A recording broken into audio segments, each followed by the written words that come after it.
Have you ever felt a strange, pleasant tingling in your head while listening to someone speak softly? Or maybe down your spine while watching someone perform a task with careful, deliberate movements? If so, you've experienced ASMR, or autonomous sensory meridian response. But this global phenomenon, with its millions of followers, has a surprisingly recent and fascinating origin story. It's a story about a shared human experience that was hiding in plain sight, just waiting for the right moment and the right technology to be discovered. Before the internet, before YouTube, this feeling was a personal, often solitary experience. People would stumble upon it in their daily lives. Maybe it was the gentle, crinkling sound of a librarian turning the pages of an old book. Or perhaps it was the calm, reassuring voice of a certain painter on TV. For decades, Bob Ross was unknowingly the king of a sensation that didn't even have a name. His soft-spoken instructions on the joy of painting, the rhythmic tapping and scraping of his brushes against the canvas, these were accidental triggers for millions. People would write to him, not just about his painting techniques, but about how his voice helped them relax and even fall asleep. They didn't know why, they just knew it felt good. This was ASMR in its raw, unlabeled form. A personal secret, a little quirk you thought only you had. Did you ever feel this way as a kid? Maybe watching a teacher write on a chalkboard.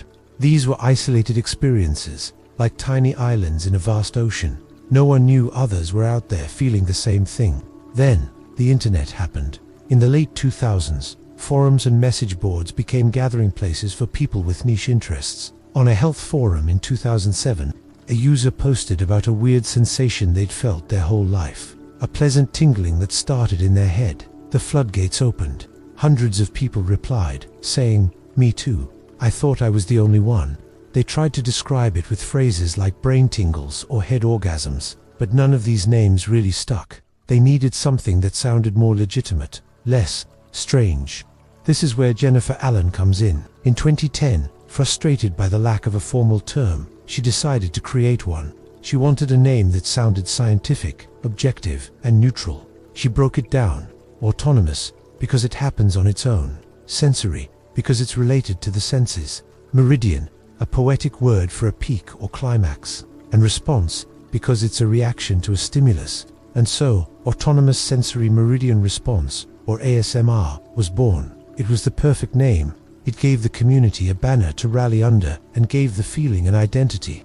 Suddenly, this personal, weird sensation wasn't so weird anymore. It was something real, something that could be discussed, shared, and even sought out. With a name in hand, the movement needed a home, and it found the perfect one: YouTube. The earliest ASMR videos were simple. Creators used basic webcams and microphones, whispering into them, tapping on objects, or doing simple role plays. One of the pioneering channels, Whispering Life, started posting videos in 2009. Her gentle voice and simple trigger sounds laid the groundwork for an entire genre. These early creators weren't looking for fame. They were simply trying to recreate the sensation for others who finally had a name for what they were feeling. They were explorers, mapping out a new sensory territory. What sounds worked best? What visuals were most effective? It was a collaborative experiment, playing out in real time. As the community grew, so did the production value. Creators began investing in high-quality binaural microphones. These incredible devices, often shaped like human ears, record sound in 3D. When you listen with headphones, it feels like the sounds are happening all around you. Whispers in your left ear, tapping behind your head. This technological leap transformed ASMR from a simple audio experience into a fully immersive one. The range of triggers also exploded. You can now find videos of anything from soap carving and kinetic sand cutting to intricate fictional role plays where you re an adventurer getting your magical aura cleansed. The creativity is truly boundless. But with this growth came scrutiny. Many people who don't experience ASMR find it strange, even a little creepy. The soft whispering and intense personal attention can be misunderstood. So, what's actually happening in our brains when we experience these things? Science is still trying to catch up, but the research is fascinating. A 2018 study used fMRI scans to look at the brains of people watching ASMR videos. The results showed that the parts of the brain associated with reward and emotional arousal lit up similar to how our brains react when we see a loved one or listen to music that moves us. This suggests that ASMR might be related to the release of neurochemicals like oxytocin, dopamine, and serotonin, the feel-good hormones that make us feel happy, comforted, and bonded. It might be a kind of synesthesia, where one sensory pathway gets crossed with another, or perhaps it's a remnant of primate grooming behaviors, where being cared for with gentle, attentive actions triggers a deep sense of calm and safety. There is no single answer yet, but the fact that science is taking it seriously marks a huge shift from its humble beginnings as a weird sensation. From the fringes of the internet, ASMR has now crashed into the mainstream. Major brands have used ASMR techniques in their commercials. Think of a soda being poured slowly, with every fizz and pop amplified. Celebrities like Cardi B and Jake Gyllenhaal have done ASMR interviews, whispering answers into sensitive microphones. It's even appeared in a Super Bowl ad. This once niche subculture is now a multi-million-dollar industry. Creators can make a living from it, and a whole ecosystem of related products, from special pillows to high-tech microphones, has sprung up around it. But at its heart, ASMR remains a very human phenomenon.